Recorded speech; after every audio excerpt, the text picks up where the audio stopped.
What if I told you that long before hospitals and pharmaceuticals, entire civilizations were healed by the whispers of gods and the hands of spiritual custodians? Hidden in plain sight across the vast landscapes of Africa lies a sacred system of healing so powerful it shaped the way communities battled illness, protected their souls, and sought divine intervention, all through the reverence of ancient deities. But how did they do it? And why does this matter now? Let's imagine a child burning with fever in a remote Yoruba village. There are no pills, no thermometers. Instead, an elder consults the orishas, calls upon herbs known only through ancestral memory, and performs rituals guided by divine instruction. Within days, the fever breaks. Coincidence or something deeper? These are not just tales, they are living testaments to a spiritual medical system that spans thousands of years and still pulses within modern practice across continents. These sacred traditions often combined ritual, rhythm, and revelation, blurring the line between medicine and magic. In this video, we dive into the world of African deities who governed healing and spiritual protection, not just mythical figures, but entities revered as custodians of both physical and metaphysical health. You'll meet gods like Babalu-Aye, feared yet worshipped for his control over disease. Oshun, the goddess whose waters wash away ailments and heartbreak alike. And Aja, the forest spirit said to have taught humanity the secrets of medicinal plants. Their legacies are stitched into the fabric of Africa's spiritual DNA, surviving both time and trauma. We'll explore how these deities influence traditional medicine, how their worship is intricately tied to nature, intuition, and ancestral connection. We'll journey through sacred chants, possession rituals, healing dances, and divination techniques used to diagnose and treat ailments. These aren't distant myths, they're living practices still used in parts of Africa and the global diaspora, passed down in secret, often misunderstood, but never forgotten. So, how did ancient Africans know which plants could cure? What hidden wisdom did the gods pass down? And why are these practices making a powerful comeback today? By the end of this journey, you'll see that the intersection of faith, medicine, and spirituality isn't just ancient history, it's an echo that still heals, still protects, and still lives. Across many African cultures, healing wasn't discovered, it was gifted. The knowledge of how to mend the body and spirit was not seen as a human invention, but a sacred transmission from the divine. Myths speak of gods and spirits who descended or appeared to chosen ones, imparting sacred knowledge through dreams, visions, and sometimes trials of pain. Healing was not a profession, it was a calling ordained by forces beyond the physical world. In Yoruba cosmology, it's believed that Orunmila, the deity of wisdom and divination, was entrusted with all knowledge by Olodumare, the supreme creator. Orunmila didn't hoard this wisdom, he taught it to the Babalu-Ayes, spiritual priests who became gatekeepers of both fate and remedy. In the Fon tradition of Benin, the lower spirits were said to guide humans on how to use Earth's resources to create harmony in the body. These divine instructions laid the foundation for what we now call traditional medicine. Even the very landscape was believed to be alive with messages from the gods. Forests, rivers, mountains, these weren't just ecosystems, but divine libraries. Each plant had a guardian spirit, each illness had a metaphysical cause. To heal was to listen, not just to symptoms, but to spirit. It's why healing often began with divination, not just to diagnose, but to ask permission. The gods were not passive observers, they were active collaborators in the process of healing. And then there are the legends of those who were chosen, men and women marked by birth, illness, or strange dreams. They would often undergo personal suffering, visions, or spirit possession before emerging as powerful healers. These stories are not meant to be fantasy. In many villages, these experiences were confirmation. The gods had spoken, and a healer had been born. In these ancient systems, healing was never just about survival. It was about alignment with ancestors, nature, and divine purpose. Illness, in many ways, was a sign of disconnection and healing. That was the gods' way of pulling you back into harmony with the universe. Among Africa's pantheon of spiritual forces, a select few are honored not just for their power, but for their mercy, deities whose very essence is tied to healing and restoration. These divine beings aren't distant or abstract. They are invoked by name through prayer, song, ritual, and offering, each carrying a unique set of gifts meant to bring the body and soul back into balance. One of the most revered is Babalu-Aye, known across West Africa and the African diaspora as the deity of disease and healing. Often depicted covered in raffia to represent the sores of smallpox, he is both feared and beloved. While he governs afflictions like leprosy and epidemics, he is also the one to lift them. His worship involves rituals of purification, offerings of grains, and acts of service to the poor and sick. To call upon Babalu-Aye is to acknowledge suffering and ask for mercy. Then there's Oshun, the Orisha of fresh water, love, fertility, and healing. Her rivers are believed to cleanse not just the body, but emotional wounds as well. Oshun is called upon when ailments stem from heartbreak, infertility, or mental anguish. Her healings are gentle yet powerful, often involving water rituals, honey, and yellow flowers, symbols of sweetness, purity, and divine compassion. In the deep forests ajar, the spirit of the wilderness and herbal medicine reigns. She is said to have taught the first herbalists, the Onisigan, how to communicate with plants. Aja's domain is the intersection of spirit and science. Her followers enter trances, commune with nature, and emerge with cures. It's said that those she favors can understand the language of leaves. And these are just a few. In the Congo, Nakaisi spirits are housed in sacred objects that heal and protect.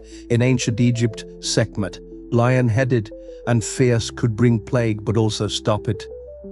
Deities are as diverse as Africa itself, yet they all serve one purpose: to restore what illness or imbalance has taken. To honor them is to recognize healing, not as a mechanical fix, but a sacred, soulful restoration, a divine conversation between the healer, the patient, and the unseen forces that hold the world together. In many African spiritual traditions, healing and protection are two sides of the same coin. To remain in good health, one must not only cure illness, but also guard the spirit against harmful forces. Disease, misfortune, and even emotional suffering are often seen as symptoms of spiritual attacks, envy, witchcraft, ancestral unrest, or imbalance with nature. This is where protection rituals come in, guided by the deities who act as divine shields. Eshu, the trickster and messenger deity, plays a pivotal role in this realm. Before any ritual begins, Eshu is honored first, for without his permission, no communication with the divine can happen. Though unpredictable, he is a protector of truth and balance. Offerings at crossroads or sacred spaces are made to him to ward off confusion and spiritual interference. Protection rituals often begin with divination. Systems like Ifa or cowrie shell readings help determine what spiritual forces are at play. Based on the reading, specific offerings, chants, or protective objects might be prescribed. Arms, known in Yoruba as or in the Congo as Nenkaisi, are imbued with divine energy to shield the wearer. These are not superstitions, they are tools of survival, crafted through sacred knowledge. Another vital element is spirit possession. During certain ceremonies, a deity may temporarily inhabit the body of a devotee. This is not only a sacred moment of union, but also a powerful act of cleansing. The deity speaks through the human vessel, warning of dangers, revealing cures, or spiritually resetting the afflicted. Far from being feared, possession is welcomed. It is the gods stepping in to intervene directly. Water rituals, too, play a major role. Rivers, oceans, and springs are considered gateways to the divine. Devotees bathe in sacred waters guided by orishas like Yamoja and Oshun to wash away negative energy. Salt, herbs, and sacred songs often accompany these rites, turning them into deeply immersive spiritual experiences. Protection is never passive, it's active, intentional, and deeply spiritual. Through prayer, sacrifice, possession, and sacred objects, African communities created a circle of defense around the body and soul, empowered by the gods and sustained by faith. Long before laboratories and prescriptions, African healers turned to the forests, fields, and rivers, not just with scientific curiosity, but with spiritual reverence. Plants were never seen as inert matter, they were alive with purpose, power, and spirit. And at the heart of this botanical wisdom were the deities who whispered their secrets to humanity. Among the Yoruba, the spirit, Aja's credited with teaching the first herbalist how to find and use healing plants.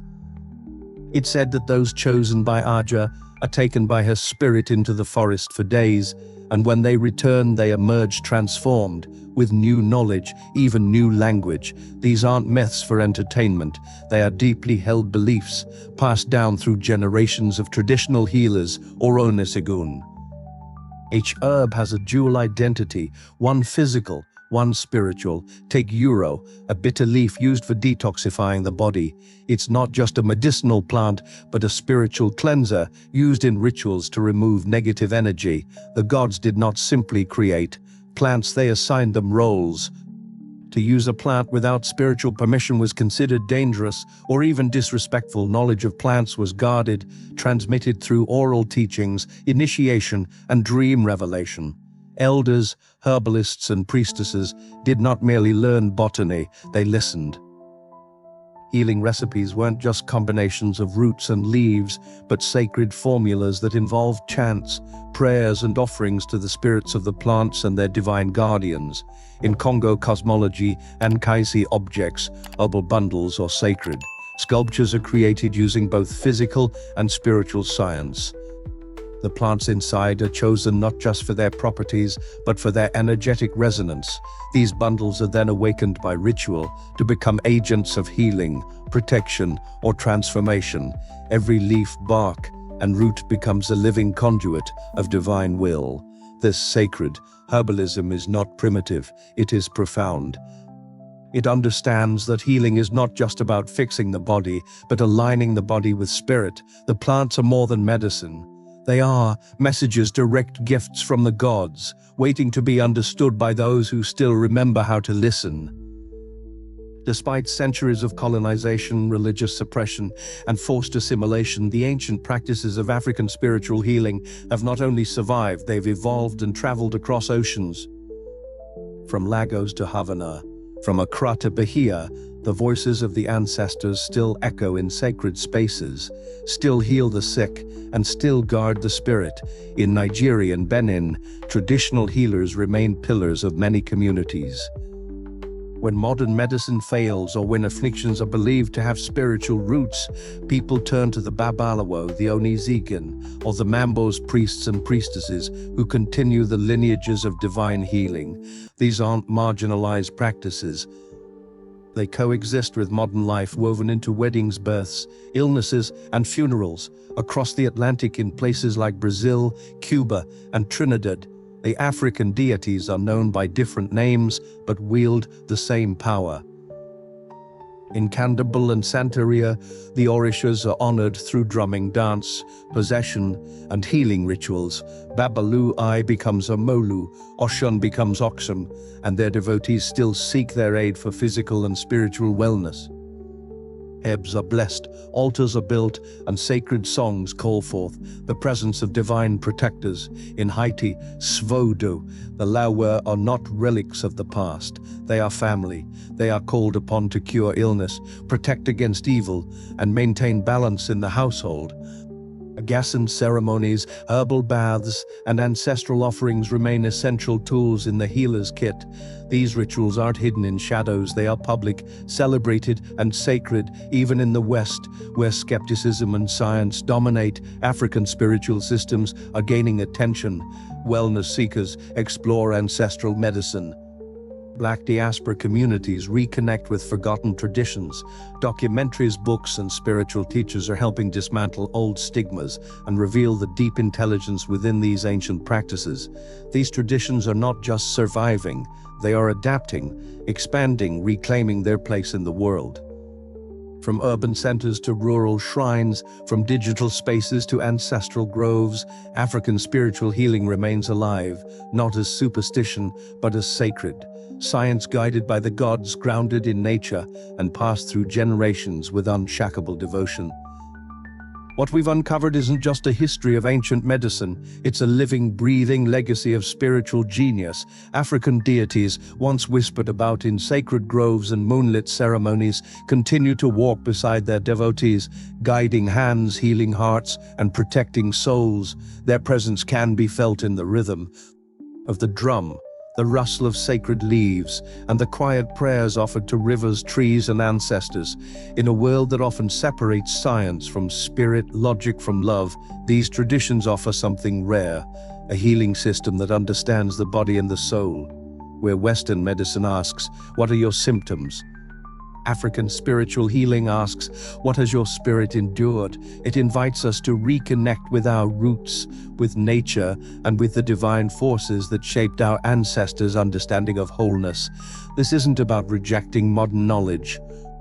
It's about reclaiming what was never broken, a system of care deeply human, deeply spiritual, and deeply African. The herbs still grow, the chants still carry power, and the gods, they're still listening. Whether you believe in them as metaphors or manifestations, their impact is undeniable. The resurgence of these practices in global consciousness is no accident. In a time of disconnection, many are searching for something ancient, something true, and they are finding it in these sacred systems. From the Oresha altars in New York apartments to the trance dances in Beninese villages, people are remembering, reawakening, reclaiming. So whether you're drawn to these traditions out of curiosity, ancestry, or the need for healing, know this: you are not alone. The deities are still here, the wisdom is still alive, and the journey toward wholeness, spiritual, emotional, and physical, is not just possible. It is sacred. If this journey stirred something within you, don't let it end here. Like the video, subscribe for more untold truths, and share this with someone ready to reconnect with ancient power. The gods are still speaking. Are you ready to listen?